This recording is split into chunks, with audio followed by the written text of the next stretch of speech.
Olá pessoal, hoje nós estamos recebendo aqui no nosso podcast o ex-prefeito e pré-candidato a prefeito de São José do Rio Pardo, João Luiz Cunha. João, uma honra receber você aqui no nosso podcast de hoje. Obrigado, Ivair. É uma alegria para mim estar aqui, tendo a oportunidade de trocar ideias, de apresentar os nossos pensamentos, né, em relação a um tema tão relevante quanto esse da educação. Exatamente. João, hoje nós vamos falar sobre um tema muito importante, tanto para o nosso país quanto para a nossa cidade, principalmente para a nossa cidade de São José do Rio Pardo, que é a educação. Perfeito. E eu gostaria de saber algumas coisas sobre esse tema e fazer algumas perguntas para você no nosso podcast. Maravilha, maravilha. Estamos aqui, viu, Ivair, à disposição para apresentar nossos pensamentos, nossas ideias e, com isso, também contribuir, né, com a discussão sobre esse tema que precisa muito, porque nós estamos caminhando para trás em relação à qualidade da educação em nosso município. Muito bem. João, durante os seus 4 anos como prefeito, a educação recebeu bastante atenção e teve vários avanços. Eu gostaria que você destacasse algumas das principais conquistas nessa área quando você foi prefeito de São José do Rio Pardo. Ivair, a educação, para mim, é essencial para a minha vida, porque, na verdade, tudo que tenho, é claro que a gente deve tudo que tem, inclusive a nossa vida, a Deus, em primeiro lugar. Mas depois de Deus, a educação. Todos sabem que eu venho de uma família humilde, já fui retireiro, tirei leite, não é? Vendi leite. E o que me fez progredir na vida, né? Me tornei depois advogado, fiz alguns mestrados, pós-graduações, etc. O que me fez progredir na vida? Foi a educação. Então, neste mundo, honestamente, uma das principais maneiras do ser humano evoluir, crescer e progredir e também ser mais útil é através da educação. Então, quando fui prefeito, de 2009 a 2012, o foco não era só este, mas um dos focos mais importantes do nosso trabalho era justamente o da educação. Como você me perguntou, os principais feitos, na verdade, foram muito, mas vamos falar de alguns que foram muito marcantes, né? Muito importantes, assim, para o trabalho ter sido reconhecido, inclusive internacionalmente. Veja, isto se deu com a inclusão dos pais na escola. Uma grande dificuldade que existe na educação pública e o que acaba diferindo ela da educação privada é a participação dos pais. Às vezes os pais e algumas administrações atrapalham ou nem deixam os pais participarem da vida da escola. Sim. Então, quando nós trouxemos os pais para a escola, o que aconteceu? Os pais passaram a contribuir com a educação dos próprios filhos, cobrando, apontando dificuldades e problemas, também vendo que os professores estavam se esforçando. Participando ali, né? Exatamente. Então, essa participação permite que os professores e os pais contribuam de maneira mais objetiva com relação à educação dos filhos. Então, talvez o maior feito que nós fizemos foi dentro dessa logística. Fazer com que os professores, com que os pais compreendessem a necessidade dos próprios filhos deles, no sentido de que essa participação conjunta permitiu o progresso. Claro que nós fizemos um apostilamento, nós construímos a Escola Técnica Paula Souza, que foi uma revolução em termos de educação técnica, não só para São José, tá? Para a região toda, foi uma luta tremenda. Uma grande conquista no seu enorme, governo. Graças a Deus. Nós temos que lembrar que nós fizemos o primeiro apostilamento do ensino, e olha, não foi um apostilamento caro, pelo contrário, custo zero, e foi o melhor apostilamento que nós tivemos até hoje, que toda a educação pública recebia, os alunos recebiam apostila, tudo isso era de graça para o aluno e era de graça para a prefeitura, e era o melhor apostilamento que tinha, foi uma luta, nós conseguimos, nós tínhamos material didático, não é aquele material de segunda e terceira, não, era tudo coisa de primeira linha, entendeu? Para que o aluno tivesse o quê? Dignidade. Não podemos diferenciar o aluno da escola pública do aluno da escola privada. Sim. O filho do rico do filho do pobre. Então, essa era a meta. Então, isso foi uma outra grande conquista que nós tivemos. Nós tivemos uma conquista maravilhosa da Escola do Campo, que a própria Unesco reconheceu. Nós tivemos a construção de várias escolas. Nós tivemos a mudança da merenda escolar para uma merenda escolar com produtos que eram comprados aqui, eram produtos in natura, né? Aqueles produtos processados foram deixados de lado. Enfim, temos muita coisa para falar. Citei aqui algumas das conquistas assim, que tocaram meu coração. E do trabalho, que principalmente a educação é uma coisa muito importante, como você disse, não só para o Brasil, mas como para a nossa cidade. Principalmente para a nossa cidade. No seu governo, quantas creches foram construídas durante todo o seu mandato, João? Queria te perguntar isso, e quais foram elas, e como era a situação também da fila de espera nas creches municipais durante a sua gestão, que eu acho que é uma pergunta importante para que você possa responder para quem nos está assistindo. Claro. Nós construímos do nada, né, do zero, 2 creches. Uma creche no Buenos Aires, que é a Zero Zanetti, e a Gumiero lá no Vale do Redentor. Foram 2 creches construídas do zero. Também deixamos já projetadas e conquistada mais uma creche, que depois não fui eu que construí, mas deixamos aqui no Maria Boara. E, veja, além da construção dessas 2 creches, nós apostamos numa coisa importante, que são as creches assistenciais. Então, elas também tiveram apoio e tiveram a criação e a implantação de vagas. E reformamos as outras creches e demos suporte para as outras creches. E fizemos vários convênios de apoio para que todas as crianças em idade de creche foram atendidas. Então, a fila que nós tínhamos era 0. Não tínhamos fila, porque as crianças todas eram atendidas. Mas mais que isso, a gente transportava todas as crianças também com segurança para as creches, coisa que hoje não acontece. Hoje, inclusive, para você saber, temos uma fila de espera para creches grande, né? Estão falando aí que zerou fila e tal, porque fizeram uma adaptação num prédio onde era uma oficina mecânica, uma concessionária de carros, não tem nem ventilação direito, um lugar inadequado, inclusive, caro, né? Por R$1 milhão o contrato que fizeram lá. Então, para tentar, no final do mandato, tentar dizer que zerou fila, que também não é verdade. Nós fizemos um trabalho durante todo o mandato para que as crianças fossem assistidas. Depois nós vamos falar sobre isso, acredito, que é o trabalho também das crianças de 0 a 5 anos. Isso é um negócio que foi também revolucionário e também me orgulha muito na educação. Na educação. Durante o seu governo. Exatamente. Você comentou a respeito também do projeto Escolas no Campo. Isso rendeu um reconhecimento da Unesco. Exatamente. É muito importante isso. Você poderia falar um pouquinho mais sobre esse projeto? Quais foram também os seus impactos com esse reconhecimento da Unesco? Esse projeto, ele foi assim, algo que nós colocamos muito empenho por uma razão muito simples. Como o nome já fala, o programa Escola do Campo. Porque, na verdade, nossa cidade tem como um dos principais fontes de renda, de recursos, de valores agregados no nosso PIB, vem da zona rural. Agora, o município que tem importância à zona rural, como que ele pode simplesmente ignorar as crianças que moram na zona rural? Então, aos poucos, a gente percebeu que, veja, se a criança está na zona rural, ela precisa entender que a zona rural não é um lugar ruim, não é um lugar inadequado. Sem querer, o que a gente fazia? A gente trazia todas as crianças para a cidade, como hoje, infelizmente, é feito de novo, na sua maior parte. Sim. Quando você traz a criança para a cidade, você quer convencer a criança do quê? Olha, a cidade é melhor do que a roça. Não é isso? Isso.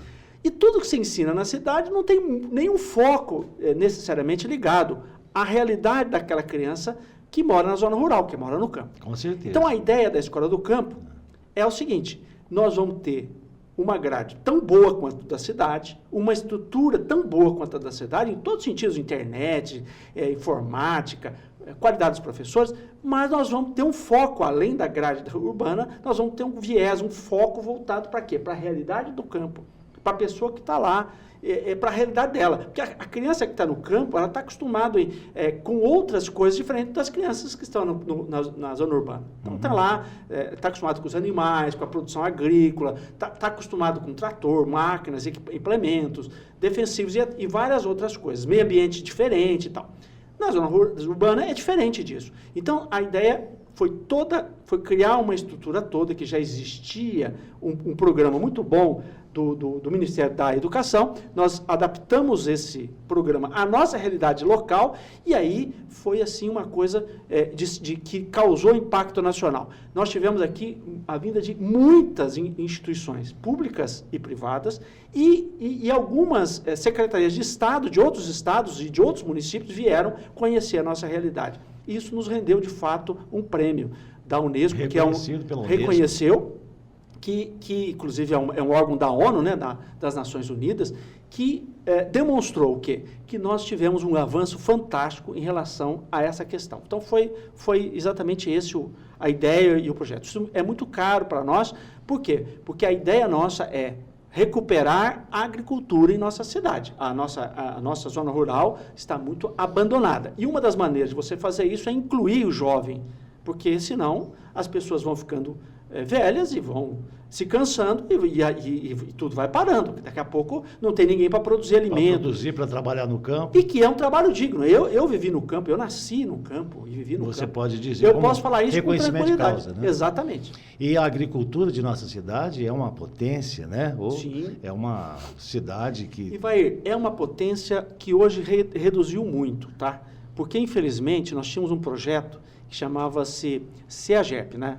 O CEAGEP. Exatamente. O CEAGEP era o entreposto comercial para que os produtos nossos fossem vendidos a preço Ceasa. Para você ter uma ideia, o preço Ceasa é, muitas vezes, 10 vezes maior do que o que é comprado hoje pelos atravessadores ou vendido para terceiros. Então, isso permitiria que a nossa agricultura crescesse e se mantivesse com qualidade. O problema é que, infelizmente, não deixaram inaugurar o CEAGEP, tumultuaram o processo, inclusive levei um processo por causa disso, quer dizer, não gastou um centavo de dinheiro público, e a ideia era essa, a ideia era ter toda a produção nossa, que é normalmente agricultura familiar, vendida para merenda escolar. Se você imagina isso, o que teria trazido? Então, graças a não ter conseguido fazer isso, a nossa agricultura declinou muito, porque as pessoas foram se desanimando, algumas pessoas não conseguiram manter, não é? Depois acabaram com a escola do campo, hoje em dia estão querendo até vender os prédios da escola do campo, né? Estão querendo vender as escolas, é um absurdo isso.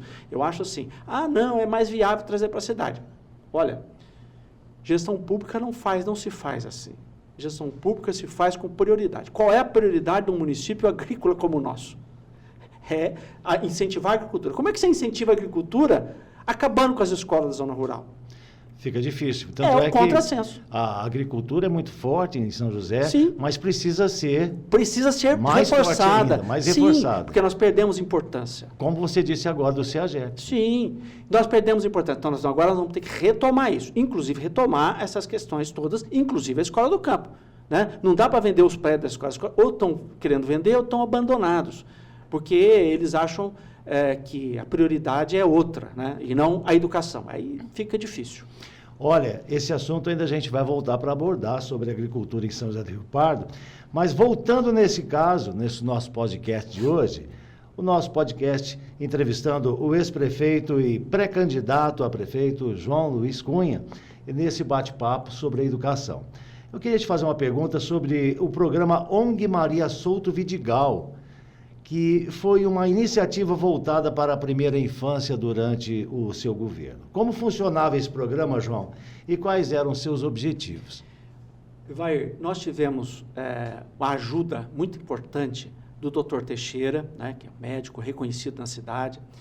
Ana Vera Braghiroli, eu coloquei ela como coordenadora e junto com ela toda uma equipe. Professora Ana Vera. Ana Vera Braghiroli, isso. Que é uma pessoa que eu também quero muito bem, é muito dedicada. Então, o que foi feito nisso? Nós fizemos um convênio com essa organização não governamental, essa ONG Maria Souto Vidigal, que atendia crianças de 0 a 5 anos. Como é que funcionava isso e funcionou isso? Né? Durante 5 anos foi feito um treinamento, desde as parteiras até os profissionais da área que fazem parto na Santa Casa, ou faziam parto na Santa Casa, e os professores, porque qual que é a ideia? A criança se desenvolve intelectualmente de 0 a 5 anos. Depois disso, ela usa aquilo que foi desenvolvido nessa fase de 0 a 5 anos. Sim. Então, essa ONG, ela tende a treinar todo mundo, a equipe de professores, diretores, gestores públicos, todo mundo, inclusive quem cuida delas, os médicos, obstetras, todo mundo, as parteiras, para que a criança tenha o potencial dela, nutricional, de desenvolvimento motor, de desenvolvimento intelectual, para que ela possa atingir o máximo potencial que ela pode atingir geneticamente e possa ter condições depois de ter desenvolvimento adequado para o futuro. Porque ela só vai desenvolver, e todos nós somos assim, isso é tecnicamente comprovado, só desenvolve até os 5 anos. Então, Evair, esse programa foi desenvolvido durante todo o nosso mandato e nós conseguimos treinar todo mundo e todas as crianças, a partir daí, passaram a ter um benefício do treinamento, ou seja, nós pudemos dar uma grande atenção para essas crianças. É claro que não ficava só na educação, ia para a saúde, como eu falei, dos médicos, mas também da nutrição. Por isso que a nutrição da merenda escolar foi alterada, para que também fosse dado na questão nutricional e aumentasse com isso o maior potencial dessas crianças para que elas pudessem ter um futuro melhor na vida delas. E isso foi, assim, um convênio que quanto custou para o município? Nenhum centavo. O impacto disso para o município, eu já recebo hoje, porque essas crianças hoje já estão em idade, já estão algumas no colegial, outras até indo para a faculdade. Então, veja, eu recebo o retorno dos pais dessas crianças, da evolução que elas tiveram. Porque educação não se faz com exclusão, se faz com inclusão. Então, esse foi um dos processos de maior inclusão que nós fizemos, que é a inclusão intelectual, o desenvolvimento da capacidade dessas crianças durante esse período. Isso foi feito em toda a rede durante todo o período que nós tivemos na prefeitura. E nós precisamos voltar a reativar isso, que a gente tem um monte de gente treinada, que só precisa de ser estimulada, de se ter isso como prioridade e colocar em prática, porque o treinamento já foi feito. Infelizmente, algumas pessoas já aposentaram, mas não importa. Ainda tem muita gente na prefeitura que tem condição de replicar esse conhecimento e, fazendo isso, ajudar a educação. Você veja a situação. Nós estamos tendo, neste mandato do atual governo, de quem ocupa a prefeitura hoje, nós tivemos todas as notas do Tribunal de Contas foram extremamente ruins. Todas foram as piores notas que nós já tivemos na nossa história. Por quê? Não se investiu absolutamente nada. Não se tem a visão de que para que você possa fazer educação, você precisa pegar os profissionais bons que você tem, as pessoas qualificadas que você tem, que já estão preparadas, treinadas, etc., e colocar para trabalhar a bem da população. Isso é muito importante, principalmente um assunto que eu queria te perguntar agora, João. Você acabou falando no começo da nossa conversa, mas olha, durante a sua gestão, as crianças da rede municipal, elas do ensino, tinham um acesso ao material didático e um apostilamento sem custo. Isso, como era garantido esse abastecimento desse material didático? Evair, isso é tudo feito com recurso próprio da prefeitura. Porque, veja, não dá para você gastar só o que a lei obriga você a gastar. Se você quiser ter prioridade, você tem que gastar, investir, né? Não é gasto, é investimento. Investir com firmeza. Veja, nós quando fomos comprar material didático, a recomendação era o quê? Tem que fazer licitação, todo o processo, mas os critérios para fazer a compra de coisas de primeira linha, de primeira qualidade. E a quantidade abundante, ou seja, não faltar material. Então, nós compramos uma quantidade de material tal que o prefeito que me sucedeu praticamente não precisou comprar material. Por quê? Porque nós compramos o suficiente e, adicionalmente, além do suficiente, para que tivesse estoque, para que jamais faltasse nada nas escolas. Diferente de hoje, que falta tudo. Falta até papel higiênico nos banheiros das escolas. A gente vê alunos estudando em banheiro, inclusive, né? Aluno estudando em cozinha, umas coisas que são inaceitáveis. Então, veja, a qualidade do material didático, o que impacta principalmente? Impacta na dignidade das famílias, das crianças das famílias. As crianças e as famílias, independentemente do dinheiro que têm, se são ricas, classe média, pobres, não importa, elas têm que se sentir iguais independentemente da classe social. Então, a nossa meta era, não importa se a criança é pobre, classe média ou é rica, ela vai receber um material didático exatamente igual que qualquer criança rica poderia receber. A educação para todos do mesmo da nível, mesma qualidade. Da mesma qualidade. Porque senão nós não vamos promover a inclusão. Porque a inclusão e a dignidade das pessoas vai sendo construída, claro, na família, mas também muito na escola. Então, essa questão do material didático, o foco na qualidade era justamente esse. Ter qualidade para que as crianças tivessem, a dignidade de fazer, de participar da educação e de participar da educação inclusiva, a educação que ela vai reconhecer, olha, eu tenho o mesmo caderninho, porque as crianças comparam, entende? Sim. Então uma criança chega lá com um caderno todo bonitinho, e a outra chega lá com um caderno meio um lápis de cor diferente do outro. Um lápis chumbreguinha e tal. Então, não. Então, a ideia era que todos tivessem uma qualidade igual, para que todo mundo se sentisse igual. Porque nós, na verdade, nós somos igual, né? Deus nos construiu igual. Exato. Às vezes, infelizmente, por questões sociais, por questões de ignorância das pessoas, as pessoas acabam diferenciando. Esse aqui tem mais dinheiro, esse tem menos dinheiro. Isso é uma coisa que nós, aos poucos, temos que mudar. E como é que você muda isso? Através da educação. Por isso, o foco no material de qualidade foi este. Nosso podcast hoje recebendo o ex-prefeito e pré-candidato João Luiz Cunha e abordando um assunto muito importante para a nossa cidade, que é a educação. Ô João, vamos continuar nosso bate-papo, nossa entrevista. Eu quero te perguntar como era a qualidade e o funcionamento da merenda escolar durante o seu mandato. A merenda escolar, ela historicamente, ela vinha com muita comida processada, salsicha, enfim, coisas pré-prontas, e aí você preparava essa merenda e fornecia para os alunos. É comida, é claro que, né, não tem problema nenhum. Mas nós identificamos, até por causa de outras ações que nós fazíamos, por exemplo, a parceria com a ONG Maria Souto Vidigal, que trabalhou muito essa questão da nutrição para o desenvolvimento da criança. Então, o que nós identificamos? Nós não podíamos ficar naquele tipo de alimentação, porque aquele tipo de alimentação poderia causar, primeiro, que não contribuía o máximo para o desenvolvimento da criança, e segundo, podia ainda causar a longo prazo um problema para a saúde da criança. Comida condimentada, essas coisas, exato, né? Processada. Toda comida processada, gorduras saturadas e tal, no longo prazo pode causar problemas para a saúde das crianças. Então, o que nós definimos? Vamos fazer com que a merenda escolar tenha produtos naturais. Então, era cenoura, beterraba, saladas, arroz, feijão, né? Ou uma macarronada, um macarrão, carne, ela compra carne, moe e tal, faz. Então, as verduras coisas... e Verduras e frutas. Direto da horta. Exatamente. Então, nós fizemos um trabalho em parceria com a Secretaria da Agricultura do município. O que nós fizemos? E aí nós fundamos, né, uma cooperativa de pequenos produtores, que se chama Copardense. Não existia, nós criamos, e aí nós comprávamos quase toda a merenda escolar desse pessoal do próprio município, dos próprios produtores locais. Para que isso? Para que a gente ajudava o pequeno produtor, ajudava a agricultura local, e mais que isso, nós trazíamos comida fresca para a mesa. Então, saía da horta, no mesmo dia chegava no prato das crianças. Então, você imagina a qualidade disso. Então, foi esse o foco nosso. Então, nós tivemos uma dificuldade grande, as merendeiras tiveram que se adaptar, os equipamentos que tem nas cozinhas das escolas não estavam adaptados para isso, porque estavam adaptados para aquele produto pré-pronto. Então, nós tivemos que fazer um grande investimento, treinamento, qualificação e, mais que isso, convencimento. No início, as merendeiras ficaram até um pouco temerosas, né? Porque mudava muito. Toda mudança causa um certo impacto.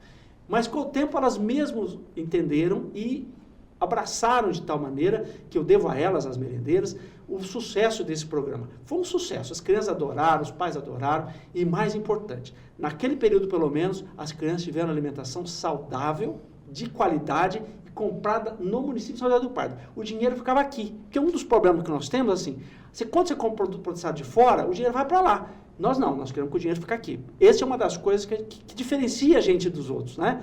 Por quê? Porque tudo que a gente faz com foco também na questão do desenvolvimento, no aumento do progresso do município. Então, além de melhorar a vida das crianças e dos pais, a saúde das crianças, melhorar a capacidade intelectual delas, ainda ajudamos na economia local. Que bom. Olha, além do material didático, a merenda escolar, que são fatores importantíssimos, né, para os alunos, eu quero falar sobre transporte escolar, a próxima pergunta para você. Legal. porque implantar a obrigatoriedade de monitores no transporte escolar para garantir a segurança das crianças foi uma medida adotada no seu governo. Como funcionava esse sistema de transporte escolar na época do seu governo? O Ivair, quando nós assumimos, nós encontramos vários problemas, né? Tivemos que redefinir rotas, porque excluíam várias crianças, né? E isso tudo teve que ser ajustado. Ouvimos muito os pais de alunos, os próprios alunos, e aí nós fomos ajustando. Qual o maior problema que a gente identificou, né? Os motoristas iam sozinhos. E, não raras vezes, as crianças são pequenas, não é? Crianças, inclusive, às vezes até de berçário. Então, como é que você faz para cuidar dessas crianças? Durante o transporte. Pois é, um perigo, não é? Então, nós identificamos o problema, que inclusive em outras cidades aí acabaram tendo problemas até de morte de criança, acidentes graves. O que nós fizemos? Não. A nossa prioridade qual é? Cuidar das nossas crianças com dignidade. Nós cuidamos das crianças, dos outros, como eu cuidava e cuido dos meus filhos. Então, se eu cuido dos meus filhos, eu não posso descuidar dos filhos daqueles homens e mulheres da nossa cidade que confiam na prefeitura para transportar os seus filhos, não é? Sim. Então, qual foi a nossa prioridade? Nós vamos transportar essas crianças com segurança. Como vamos prover essa segurança? Contratando, obrigando que todas as peruas e ônibus tenham monitores que ajudam o motorista no cuidado durante o transporte e possa fazer os controles todos para que a criança vá e volte para casa com segurança, sem nenhum risco de acidente. Por isso que é importante os monitores estarem Exatamente. presentes nos ônibus. Exatamente. Os monitores, eles vieram por quê? Porque nós temos que cuidar das crianças de todos os munícipes, como cuidamos dos nossos filhos. Em relação à frota escolar, João, como era garantida, gerenciada e mantida durante o seu mandato? Veja, a frota escolar, ela era quase toda terceirizada. Durante o nosso mandato, nós adquirimos, são 3 ônibus de graça, e nós adquirimos 2 ônibus, nós compramos mais 2 ônibus. Então, nós adquirimos 5 ônibus adicionais para fazer aquelas rotas que eram mais complexas para os terceirizados, para que todo mundo, 100%, fosse atendido. Então, a nossa meta, e que foi atingida, é que, independentemente da distância da criança da escola, né, a não ser que fosse muito próximo, que aí não justifica, né, mas hoje tem uma distância que eles colocaram lá de muito, muito longa, inclusive, e às vezes as crianças têm que atravessar a avenida, porque tem esse problema. Às vezes é perto, mas tem uma avenida perigosa no meio do caminho. Exatamente. E como fazer? Então, nós compramos ônibus, mas a maior parte nós ganhamos. Nós íamos muito a Brasília, São Paulo, pedíamos e ganhamos a maior parte deles, tá? Para que isso? Para que onde o transporte terceirizado não chegasse, o transporte público do recurso próprio, do nosso próprio ônibus, chegasse para que todas as crianças, sem exceção, fossem transportadas com dignidade. Ninguém corresse o risco de ficar tendo que atravessar uma avenida, e você sabe como é criança, é um perigo, né? E hoje os carros são muito rápidos, então a gente tinha essa preocupação. Como eu disse agora há pouco, a gente vê o filho do cidadão riopardense, nós vimos isso quando fomos prefeito, do mesmo jeito que eu vejo o meu filho. Então, se eu quero dar segurança para o meu filho, então tem que também pensar em dar segurança para o filho de todo mundo. E o pai e a mãe está em casa, com certeza sabendo e esperando que a criança está sendo bem cuidada, bem tratada na escola. Exatamente, e que está em segurança. E está em segurança. Às vezes está trabalhando, está em segurança. Quer dizer, então, imagina você ter uma situação como a gente vê aí pela televisão, às vezes acontece de crianças sofrendo acidente, ou esquecer a sendo criança esquecida dentro do ônibus, da van, e teve criança até que chegou à morte. Então, quer dizer, essa é uma preocupação que nós temos, porque a responsabilidade do poder público é muito grande. A gente vê que hoje não se tem muita preocupação com isso, que eu sei que tem crianças tendo que atravessar a avenida, porque não querem dar transporte, que o ônibus que passa às vezes na frente da casa das crianças. A preocupação hoje é muito financista e pouco a de qualidade e de segurança das crianças, que é o mais importante. Porque o poder público, ele não pode pensar só na questão do dinheiro. O poder público tem que pensar em aplicar o dinheiro para que as pessoas que vão usar alguma coisa do poder público, seja de saúde, seja de educação, seja o que for, né, ele seja bem atendido e tenha esse atendimento seja de excelência, seja de qualidade. Então, não dá para você querer economizar e a criança correr o risco de ser atropelada todo dia porque atravessa a rua. O pai e a mãe não dormem à noite porque não sabe se o filho vai chegar em casa vivo. Muito bem. João, oferecer capacitação e pós-graduação gratuita para os educadores da rede municipal foi uma iniciativa do seu governo. Você poderia detalhar como funcionava esse programa de capacitação? Quando nós assumimos a prefeitura, nós tínhamos como meta número 1 olhar para os servidores. Porque o servidor público é que atende a população. Então, quando nós olhamos para a educação, aconteceu a mesma coisa. Nós olhamos para os professores. Quem ensina, pode hoje, tem tecnologia, várias tecnologias e tal, mas quem ensina é o professor, é o ser humano. Então, como é que nós vamos fazer com que o ensino melhore de qualidade, como melhorou muito nesse período de 4 anos, como é que vai melhorar se o ser humano não é atendido, não é olhado, não é capacitado? Então, o que nós fizemos? Primeira coisa, nós vamos qualificar os professores. Então, nós pegamos todos os professores da rede, todos, que já eram formados em pedagogia, e nós demos oportunidade para todos eles fazer uma pós-graduação em psicopedagogia, porque nós já sabíamos que, em função dos desafios modernos da educação, a questão da relação do professor com o aluno, que hoje está muito ligada à questão de internet e informática e tudo mais, vai mudando. Então, para que nós não tivéssemos esse problema, nós treinamos a rede toda em uma pós-graduação, que foi feita uma parceria entre a Unicamp e a FEUC, treinamos todo mundo em pós-graduação. Então, fizemos uma pós-graduação por conta da prefeitura, de graça para os servidores, em psicopedagogia. Aqueles que estavam à frente, seja como diretores, seja eles como coordenadores de creches, de escolas, o que nós fizemos? Nós demos um mestrado em gestão escolar, porque eles têm um outro desafio, né? Que é o de administrar recursos humanos, administrar recursos materiais e assim por diante. Então, também tivemos todos tiveram a qualificação, foi feita uma parceria entre a FEUC e a Universidade Federal de São Carlos. Tudo também por conta da prefeitura. E aqueles agentes de desenvolvimento infantil, que a gente chama de ADI, que são os que cuidam das crianças, aqueles que não tinham formação em nenhuma universitária, tinha só 2º grau, às vezes 1º grau, o que nós fizemos? Nós demos a possibilidade deles fazerem a faculdade de pedagogia, também de graça. Todos que quiseram puderam fazer isso. Por quê? Porque nós queríamos que toda a rede, independentemente do nível, professor, diretor, coordenador e as agentes de desenvolvimento infantil, todos fossem formadas e tivessem qualificação para isso. Infelizmente, as atuais administrações não têm olhado para o servidor e não têm aproveitado aqueles que foram qualificados e treinados, que é uma falta de visão. Às vezes a visão política suplanta a visão do técnico. Então, e o técnico está à disposição. Alguns aposentaram, claro, mas a maioria está à disposição na rede. E, infelizmente, a gente vê uma situação muito ruim.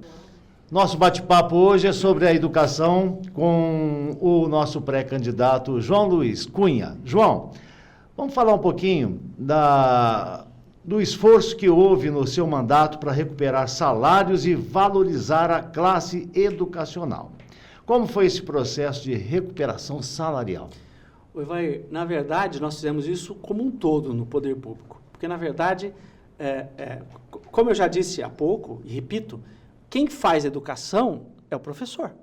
Né? E a estrutura que tem junto com o professor. São as merendeiras, as agentes de desenvolvimento infantil, enfim, as cozinheiras, os zeladores, mas em especial os professores. Então, nós não investimos só na recuperação salarial dos professores, nós investimos na recuperação salarial de todas as categorias. E como é que nós fizemos isso? Nós paramos de dar só em percentual, porque o salário dos professores não é um salário muito alto. A gente precisa, inclusive, retomar esse investimento em melhorar o salário dos professores. Inclusive, eu tenho debatido com a atual administração municipal e, inclusive, eu fui chamado de mentiroso, porque diziam que não tinha dinheiro, né? E aí acabaram pagando, não tudo, mas pagaram a maior parte dos valores que é do piso nacional da educação.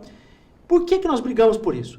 Porque não dá para exigir que a pessoa vá trabalhar animada quando ela é desrespeitada. Porque as pessoas precisam ter o quê? A prefeitura está pagando o melhor possível. O que nós fizemos foi simplesmente isso. Olha, está aqui a nossa situação e nós estamos fazendo o melhor possível do que nós podemos. Como é que nós fizemos o melhor possível? Nós paramos de dar em percentual, passamos a dar em valor numérico. Ou seja, em vez de falar, eu vou dar 10% de aumento, eu vou dar, sei lá, 200, 500, R$1.000 de aumento.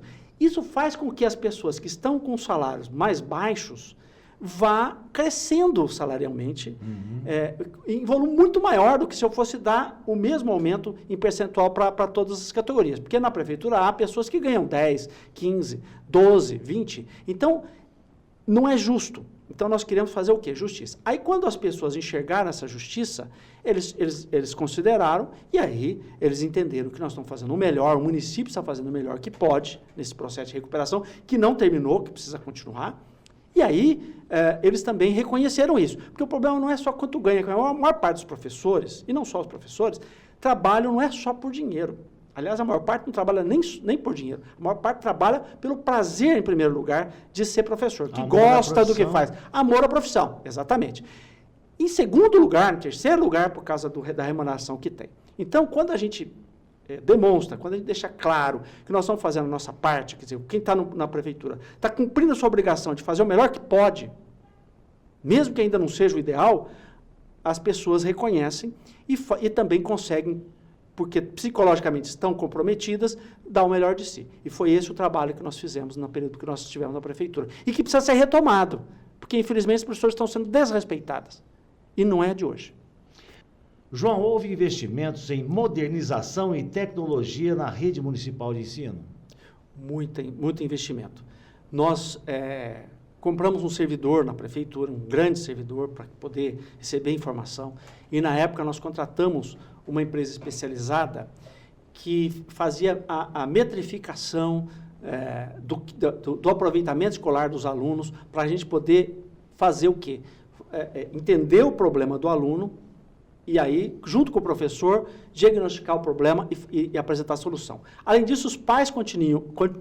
Além disso, os pais conseguiam, online, a hora que quisesse, entrar no sistema e poderiam ver como é que estava a situação dos filhos, a frequência escolar, o aproveitamento dele. Poderiam discutir, porque como nós falamos no início da nossa conversa, a ideia era incluir os pais na escola. Então, os pais tinham a visão interna da escola completa com esse processo de informatização. E isso teve a interação dos pais com a escola via internet. Exatamente. Né? Permitiu isso. E os pais começaram a entender a situação dos filhos. E aí começaram a interagir mais, não só com a direção, mas com os professores e com os próprios filhos. Porque muitas vezes os pais, até porque têm outros compromissos, não conseguem ter aquele cuidado que a gente seria ideal. E como é que ele pode fazer isso? No horário de folga dele, no horário de descanso, ele consegue ir lá olhar. Então, essa foi a ideia. Infelizmente, depois que deixamos a prefeitura, foi descontinuado tudo isso. Precisamos retomar. Hoje, nós precisamos informatizar a escola, nós precisamos pensar na escola. Né? Você está usando aí um tablet. Hoje nós temos que pensar, os alunos precisam... hoje, a interação com a tecnologia precisa ser muito maior. Sim. As lojas são analógicas, nós precisamos ter lojas digitais. É que nem na nossa época. Pois é outro tempo. Eu sou do tempo da máquina de escrever ainda. Eu também. Hoje, o computador é uma realidade, mas eu sou de um tempo que não existia ainda. Não. Então, só que eles são do tempo que existe. Exato. Então, não se faz nada para interagir. Para você ter uma ideia, nós temos uma escola, a maior escola municipal nossa é o CAIC, que fica no Carlos Cassucci. Sim. Ali, na divisa do Carlos Cassucci com o Jardim dos Pomares e o Eduardo Cassucci. Fica ali naquela região. Pois bem, sequer cercado adequadamente a quadra, sequer higiene suficiente tem, nem segurança tem, quer dizer, não tem climatização nessa crise de calor que tivemos, as pessoas não conseguiam ir embora para casa porque o calor era insuportável. Então não se tem investimento nem na infraestrutura básica. Dentro de uma sala de aula, absurdo. Então como é que o professor hoje consegue, com giz e lousa antiga, transmitir para a criança que está acostumada com o celular? A criança nasce acostumada com o celular, com o tablet, com o computador. Hoje criança já, pois agora eu pergunto tem você, celular. Como é que você vai querer fazer uma educação de qualidade? Por isso que a nossa cidade é a pior nota que já teve na história da cidade. Não tem investimento nenhum. É só conversa fiada que a gente ouve. Vamos falar sobre o NAM. Isso. O NAN é um espaço especializado para crianças com dificuldades de aprendizado, João. Perfeito. Foi uma iniciativa importante. Sim. Nós fizemos algo semelhante, em outro nome, nós fizemos algo semelhante. Conseguimos avanços muito importantes. O NAN é um núcleo especializado para fazer o quê? Para fazer a inclusão das crianças que têm alguma dificuldade, as crianças especiais. O problema é que se gastou muito dinheiro na montagem, mas não cuidou do que é mais importante. O que é que faz com que esse NAN funcione? O número, a quantidade de pessoas que estão lá e a preparação dessas pessoas. E a preparação dessas pessoas para que elas possam atender as crianças em volume. As pessoas estão sendo atendidas, mas num volume muito pequeno. Por quê? Porque não se deu estrutura suficiente. Tem pouca gente, tem pouco profissional. E aí, eu digo para você, é preciso ampliar. Não só ampliar a qualidade treinando, dentro do foco que o município quer, mas mais que isso, aumentando a quantidade. É preciso investir nisso. Então, às vezes, o prefeito que está no poder, preocupado com questões eleitorais, o que ele faz? Ele foca em coisas que ele acha que vai dar voto, como uniforme escolar, né? Essas coisas. E não foca naquilo que ele pensa que não vai dar voto. Então, ele deixa meio de lado, ele deixa meio de qualquer jeito, que é esse tipo de coisa, porque esse tipo de coisa, em tese, né, não daria voto. Mas o governante não pode pensar no voto. O governante tem que pensar no quê? Na qualidade de vida das pessoas que ele governa. Então, infelizmente, alguns prefeitos pensam assim, e aí não dotaram de estrutura suficiente, e não tem o número de pessoas que devia ter, consequentemente, não está sendo adequado. Por quê? Porque nós temos uma fila enorme chega perto de 500 crianças precisando de atendimento e sem ter. Vamos falar sobre um assunto importante, continuando nesse tema de educação, que foi a Casa de Cultura e Cidadania. A Casa de Cultura atendia mais de 1.200 crianças Sim. no contraturno escolar, Sim. diariamente, durante o seu mandato. Perfeito. Você pretende retomar essa iniciativa? Nós temos que retomar. Veja, o contraturno, que é a criança ficar na escola o tempo inteiro, não é isso? Fica na escola no período normal, fazendo a educação regular, e depois, no período oposto, em vez de ir para casa, a criança continua na escola. É importante para, não todos os pais, porque alguns pais, e é bom que a criança volte para casa, quando pode receber a criança, porque algum dos pais estão em casa e tudo mais, beleza. Agora, quando algum dos pais, ou ambos os pais, não podem receber a criança em casa, porque eles estão ocupados sustentando a família, como é que se faz?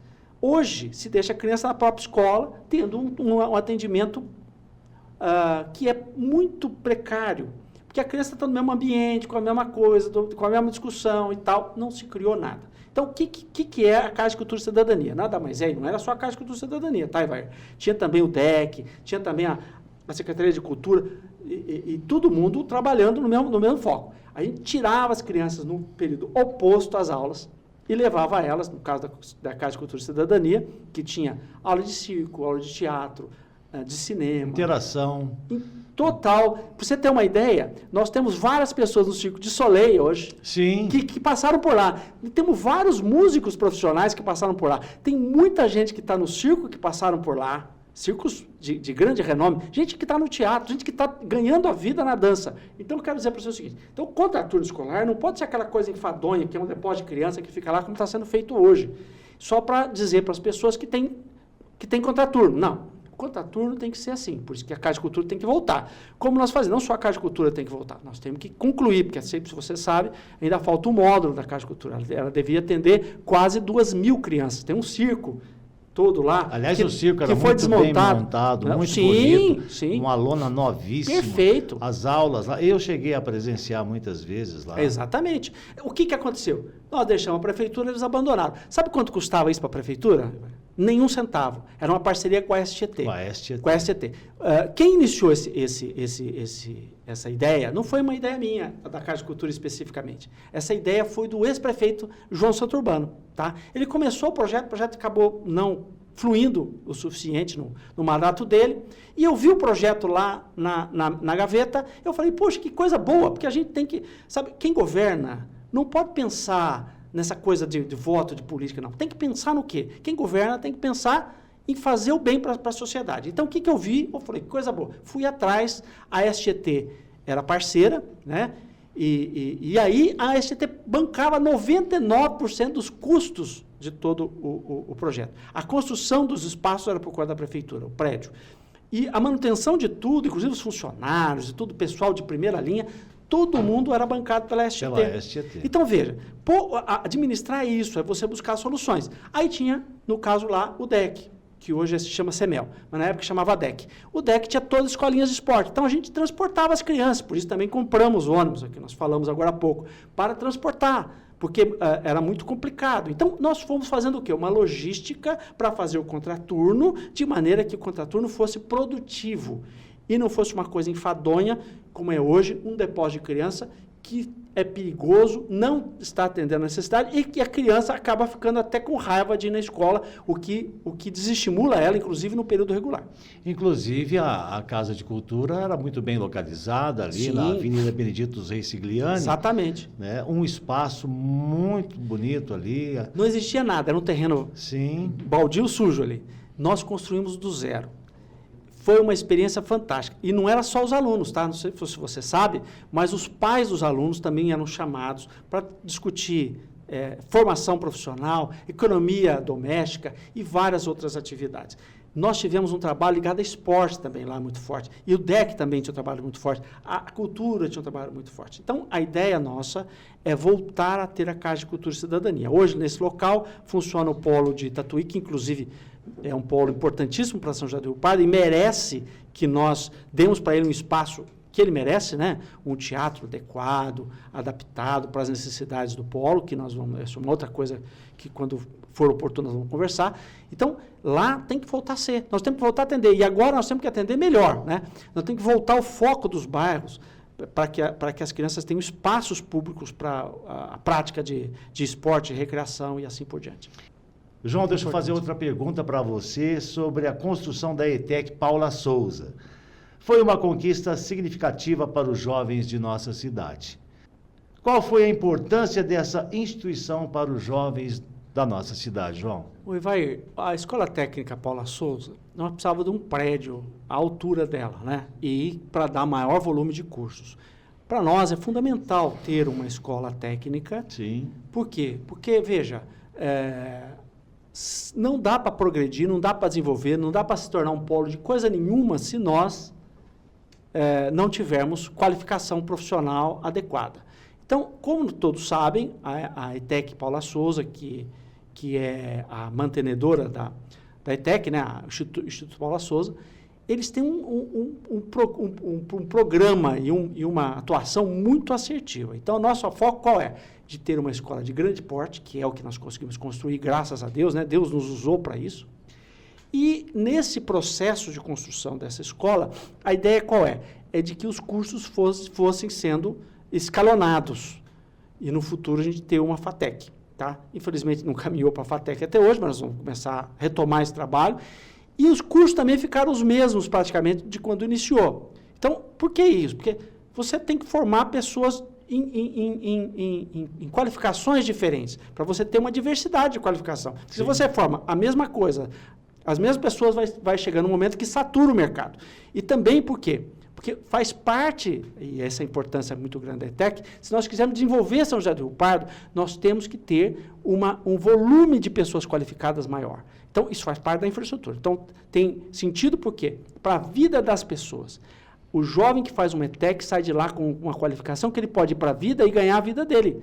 O que nós queremos agora é que, além dele estar lá uma qualificação adequada, é ele poder trabalhar aqui, não ter que sair daqui para outra cidade.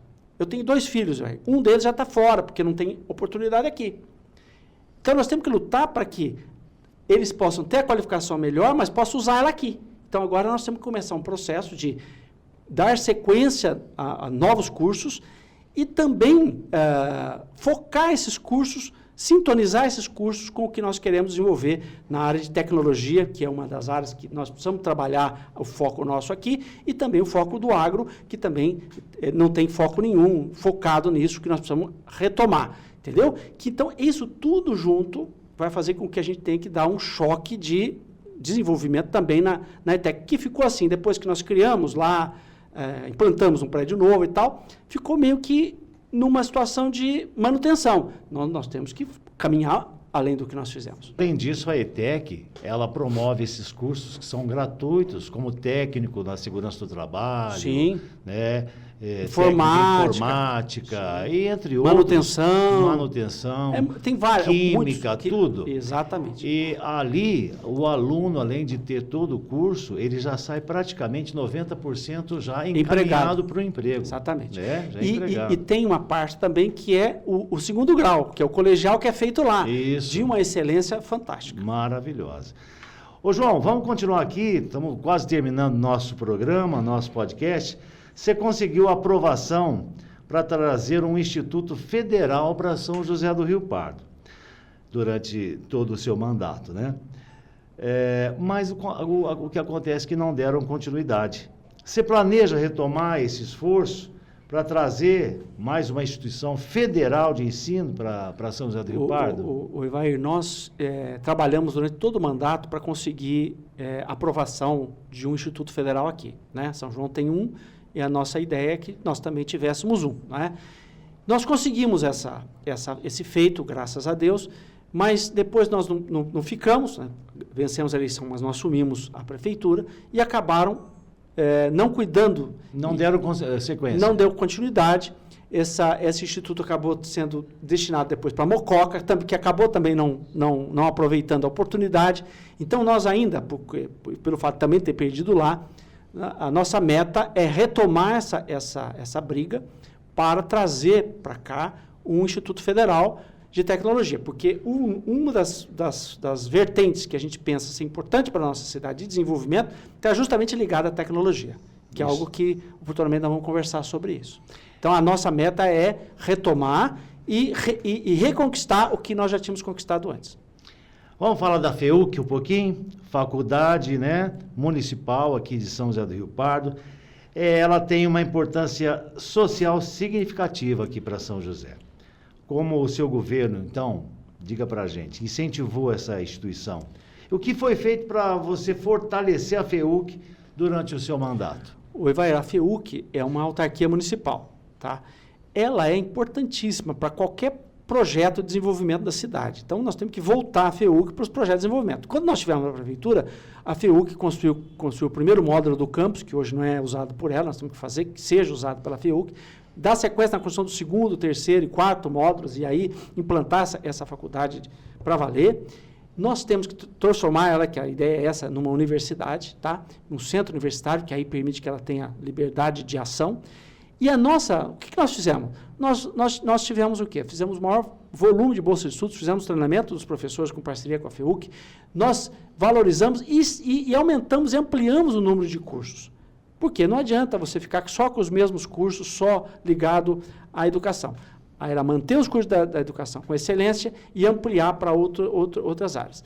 E por que isso? Porque não se desenvolve cidade nenhuma sem uma universidade acoplada a isso. Nós temos também a Unip aqui, que sempre tem sido parceira do município e nós queremos que continue sendo, mas, além disso, é importante que tenha uma instituição de ensino nossa, que não tem que fazer concorrência entre uma e outra, nada disso, tem que ser o quê? Complementar e focada nos interesses maiores do município, aquilo que é o foco mais importante para que o município desenvolva e cresça.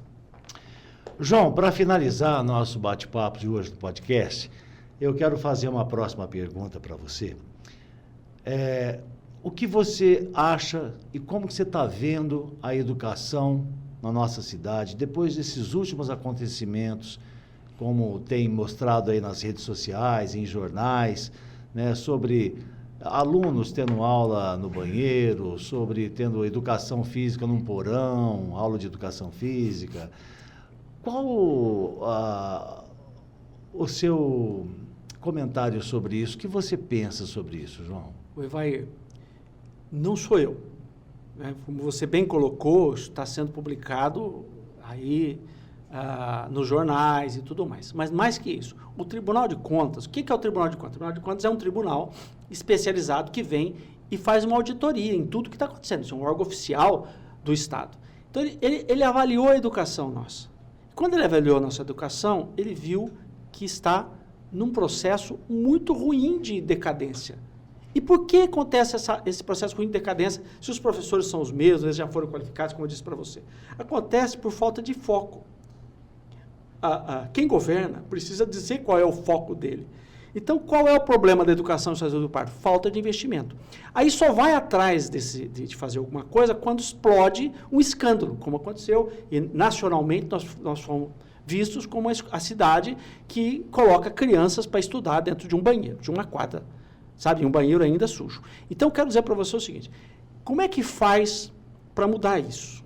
Como é que muda isso? Primeiro, respeitando os professores, que começou desrespeitando os professores. Não se pagou, não se paga o piso direito, brigou com os professores, brigando porque é dele, de direito. E tem um detalhe, se a prefeitura não tem o dinheiro, a lei fala isso, você pode pedir o dinheiro para o governo federal, ele manda a diferença. Quer dizer, então, é um desrespeito mesmo aos professores. Então, primeiro, respeitando eles no questão salarial. Depois, não perseguindo. A prefeitura tem um foco de perseguição, um negócio absurdo. Criaram uma CEI, inclusive, que é uma CPI na Câmara Municipal, para investigar essas perseguições. Terceiro, você precisa colocar as pessoas nos lugares que elas estão pelos méritos, e não porque é simpático ou antipático a quem está ocupando a cadeira de prefeito. Então, esse é um outro problema. Quarta situação, precisa investir com assertividade. Em vez de investir naquilo que você acha, que pode dar voto, você tem que investir naquilo que é importante para a educação, para a dignidade do aluno. Você tem que levar os pais para a escola. Hoje os pais têm dificuldade de entrar dentro da escola. Eu vi, numa das respostas que foram dadas pela prefeitura, foi dada dizendo assim, olha, invadir a escola, mas se os pais de alunos não puderem entrar na escola onde os filhos deles estudam, como é que faz? Tenha paciência, né? Então, o problema não é esse, o problema é que não se está investindo adequadamente. A merenda declinou, não por culpa das merendeiras, mas porque não se tem uma assertividade da aquisição dos alimentos. A segurança na escola, como você analisa? A segurança das escolas não estão adequadas, muito pelo contrário, estão inadequadas, entende? Eu recebo quase todo dia reclamação de pais preocupadíssimos, entendeu? Perdemos a oportunidade de investimentos, não se reforma escolas, as escolas estão em situação precária. Agora, se fez uma escola para dizer que inaugurou uma creche, o que aconteceu? Pegou lá um prédio particular, muito depredado, que foi rejeitado por outras escolas particulares que não quiseram alugar, porque era uma concessionária de carros, colocou lá uma série de salas, 8 salas, se eu não estou enganado, fez uma pinturazinha lá, não tem janela adequada, não tem ventilação adequada, e diz que zerou um déficit, que também é mentira, não zerou. Então, isso tudo, o que acontece? Você acha que os professores vão trabalhar lá com qualidade? Não tem como, eles não têm nem o espaço adequado. Como é que vai um professor trabalhar na cozinha de um lugar que tirou lá, de onde estava adequado, tudo lá na Vila Formosa, e comprou uma casa cara, que era inadequada, no tamanho inadequado, sem adaptação adequada, e coloca lá. Como é que o professor vai dar aula? Aí, quando tem uma criança com alguma dificuldade, você tem que colocar ela para ter um atendimento especial. Aí o atendimento especial não, tem 500 crianças na fila. Como é que eu posso avaliar essa educação? Como o Tribunal de Contas avaliou? Muito ruim. Não é ruim por causa do professor, não é ruim por causa do trabalhador, do porteiro, do zelador, do diretor. É ruim porque a gestão que o poder público... É ruim porque a gestão que o poder público está dando é inadequada. Ele não está investindo no lugar certo o dinheiro como deveria investir. Investe para marketing, investe para visibilidade, mas não investe no que é importante. O mais importante não tem visibilidade nenhuma. O mais importante é investir para levar os pais para a escola e não expulsar os pais da escola, que é o que nós temos que fazer, uma das coisas que nós temos que fazer com foco. João, chegamos ao final do nosso programa, nesse podcast, falando sobre a educação. Quero agradecer a você que esteve junto com a gente, nos acompanhando. Nós tivemos aí a entrevista com o ex-prefeito e pré-candidato João Luiz Cunha, nesse bate-papo falando sobre a educação. João, muito obrigado mais uma vez pela presença e até o próximo programa. Eu que agradeço, Ivair, agradeço a todos que vão nos assistir nas redes sociais. E quero, de coração, dizer para você que é preciso que todos nós, riopardenses, tenhamos um foco importante no futuro da nossa cidade. E esse foco de futuro é dado através da educação. Obrigado.